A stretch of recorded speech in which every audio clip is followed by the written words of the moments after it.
Today I want to show you 3 templates for the MPC Live that are going to save you a ton of time and a bunch of headaches. So let's check it out. Come on.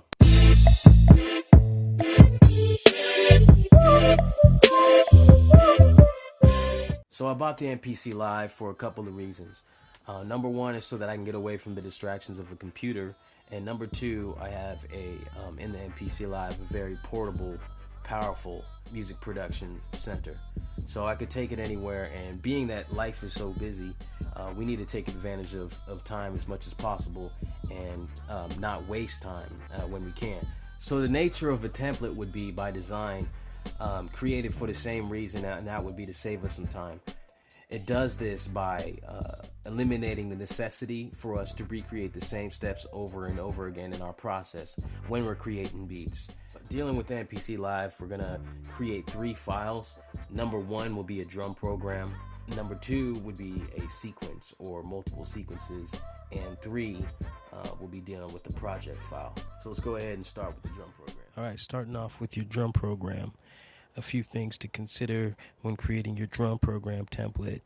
Some things that should be obvious. You might want to add some of your favorite drum samples. So I've gone ahead and named my drum program drum template, as you can see here, and I have already loaded some drum samples.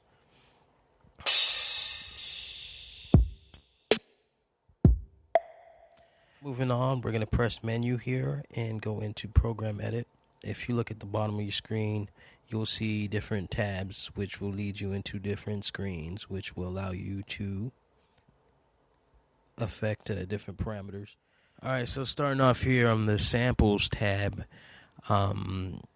section of my drum program edit, click that one more time. It's going to lead me into a screen which will give me the ability to adjust the pitch and the volume of my pads.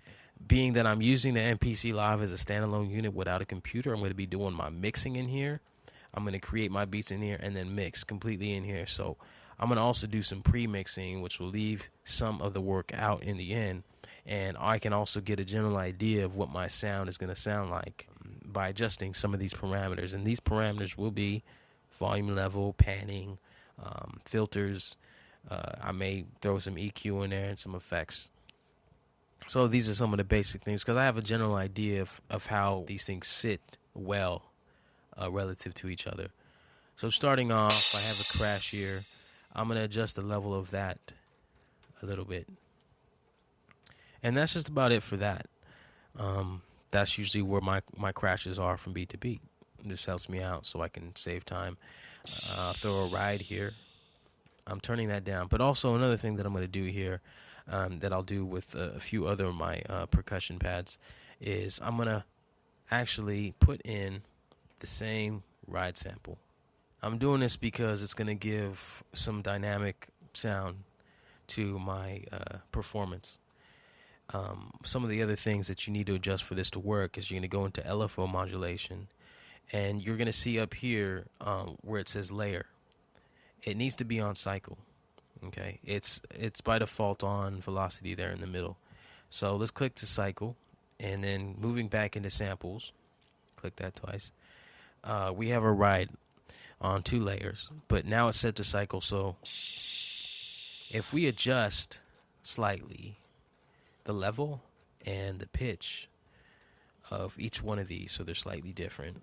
I usually pitch one up a bit and turn the volume down, the level quite a bit.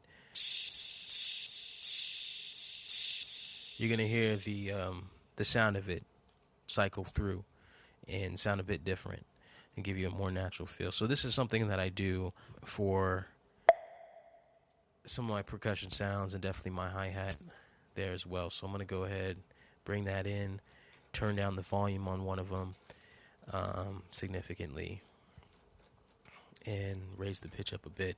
I'm going to go over to, LFO modulation, make sure it's on cycle. And there we go. We kind of have some variation there, which sounds better to me. Let's go ahead and do that again for our percussion.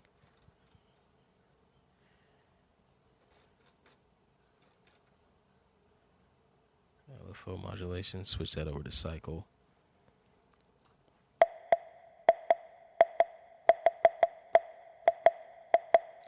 A couple other things moving on over to the pan. I like to have my percussion kind of laid out. So I'm going to adjust the placement of, my crash and have it sit over to the left a bit. I'll do the same with my ride. Switch both of those layers over. My percussion, I may leave that centered. My hi-hat, as you see, I've already adjusted that over to sit on the right. Kick and snare are gonna stay dead center there. From here, I'll usually want to add some effects to my drum samples. My kick will stay dry. My snare, I will add a bit of reverb too.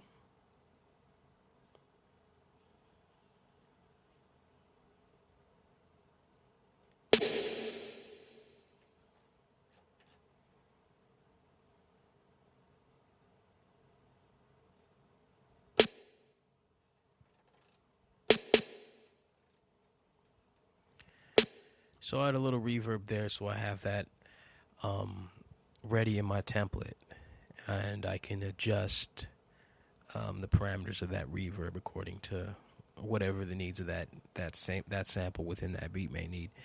So I'm going to go ahead and I'll add that to I'll add a reverb to most of my percussion, mainly my hi-hat, my snare, and whatever miscellaneous percussion I have here.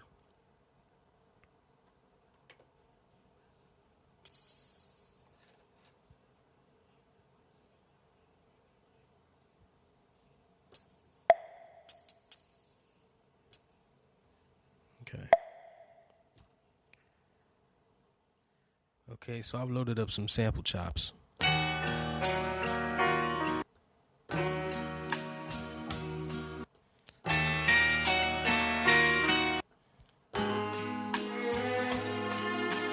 I've loaded these up so I can show you one very important parameter that I like to have set up for my drum program template. And that parameter is known as the mute group. So if you click on the LFO modulation tab, it will take you here, and you want to look at the top left corner of your screen where it says mute group. Now we're going to want to set this mute group for all my sample chops in to the same, let's say the same mute group.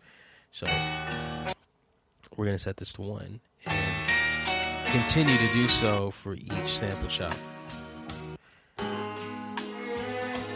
So now effectively these will chop each other off.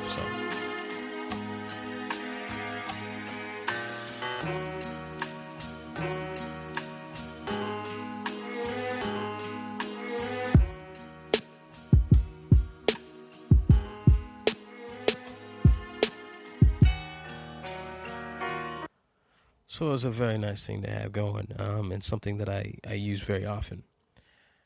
Now, what I actually want to do is remove these drum samples. You may want to keep some of your samples on there, but I like to start fresh. Having some of these parameters laid out is just about everything that I need.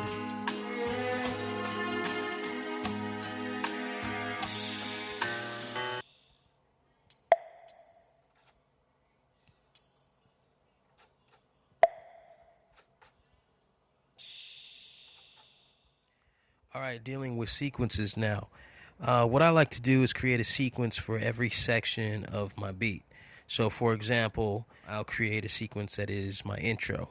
Then I'll create another sequence that is my hook or chorus, whatever you want to call it. And then another sequence that is my verse. And then another one will be the outro. You may go beyond this, just depending on what you're doing. So, starting off, we're going to start with a sequence. So I'll go ahead and switch the tempo up to something that's common to what I use. usually do. So let's go 73 BPM. Let's just say it really doesn't matter. You're going to switch it from beat to beat, but it's a starting point. I'm not going to change the name of this sequence yet, but what we're going to go ahead and start naming are the tracks. Okay, so we're going to go into track one. Track one for me is usually contains the idea of my beat. So like the main idea, the main concept of it. So I'll just name it main.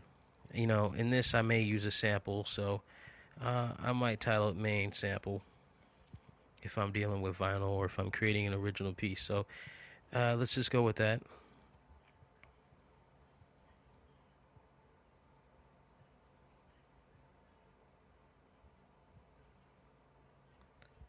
Okay. Moving on to track two. Track two is where I usually start with the kick drum. So name this accordingly. Moving on to track three, I'll name this snare. So this is going to work out probably differently for you. Whatever you're used to, go ahead and name your tracks accordingly, because it will be a very helpful thing to stay organized.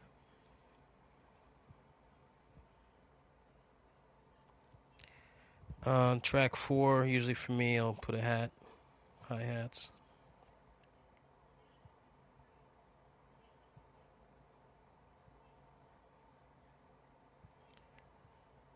Track five, we'll do some more percussion.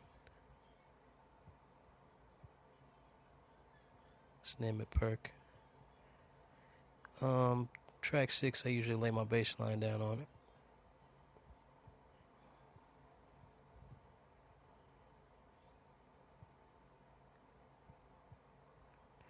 Okay, track seven, this be some other sort of instrument, so I'm just gonna name it instrument.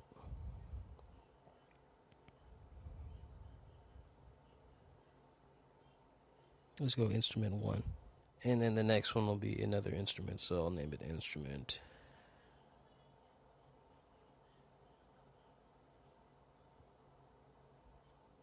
Instrument two. Do it. And you could keep doing this as far as whatever your needs are. So we can go through and we see all of our tracks are named. I may have missed some that I usually go with, but we're going to run with this. Okay, so now that we have the bulk of all our tracks named, which is going to make things so much more organized for us and give us an easy and a nice workflow. One of the great reasons for naming your tracks is if you go into menu and track mute and you're trying to create an arrangement or come up with ideas, you now have all of your tracks labeled within your track mute section. So you don't have to guess. It takes the guesswork out of, what is it that I put there?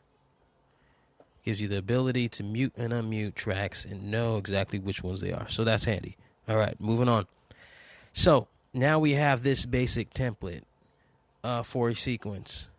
What we're going to do is we're going to go up here to the pencil icon and down to where it says copy sequence. We're going to copy this out to sequence 2. Go ahead and do this. We can go ahead and start naming this, okay? So we'll start out with our intro.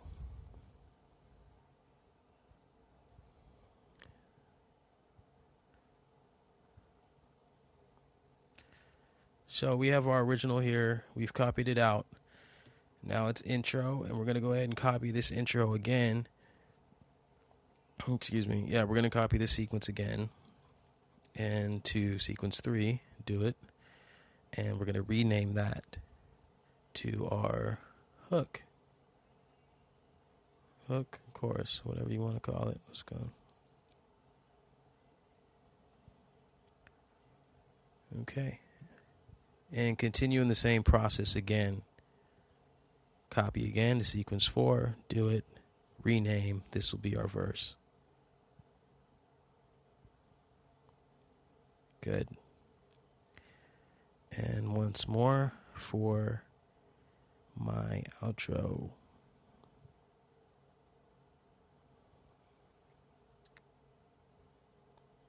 There it is. So we now have sequences for all the sections of our beat, so we can make an arrangement and be ready to go. So that's pretty much it when it comes to sequences. When you want to create a template for your sequence, just kind of use this as a guideline if you wish, and your tracks will probably be named in an order that's more suitable for you. Okay, so now that I have my drum template all set up with the most basic parameters that I need, and I have my sequences all named with by each section of my beat arrangement, with different track names named according to instrument, very organized and neatly set up. I have one more project, one more template to set up, which is the project template. It's the most simple thing to set up, and also the most important, because within the project template contains everything that I just did. It contains the drum template that you're going to have and all the sequences ready. So to do this, we're going to hit the menu button, and then at the top of the screen you have a little file icon. Go ahead and press that, and right here at the bottom left of the screen it says file name. So we're going to want to name this. Name it something personal to you, works for you. I'm going to lift this one up and name it Lifted Noise Temp. Okay, hit do it. And if you look to the right of your file name, there's a little box that you must check off, which says Save as Template. Check that. Okay? Now go ahead and hit save. And there we go, it's saved. Only thing left to do is shut off the machine, turn it back on, so that you can see how easily accessible your new project template is. So after boot up, you'll see the normal screen that you usually do. But now you also have, next to empty project, a user template selection. Go ahead and click that, and bam, right there it is. You can see everything that I went through and set up. All my sequences named, all my tracks named, and my drum template. Minus all the samples, because I took those out. And that's it. You know, if you're interested in a copy of this template or one like it, go ahead and send me a line and I will send you a message. So thanks for coming by and checking it out. I hope that maybe this was helpful for you. My name's Raul. You can find me on Instagram at Lifted Noise. If you're just getting your feet wet and you need a little head start, you need a starting point, I can provide for you this template that we created today. And just hit me up, inbox me, and I'll make sure to get that out to you. Come back for some more tutorials. If you got any ideas or have any suggestions, any questions, I may be able to create a video from that. Go ahead and drop a comment. Please subscribe if you enjoyed what you watched here, if it was helpful to you, and I'll see you next time.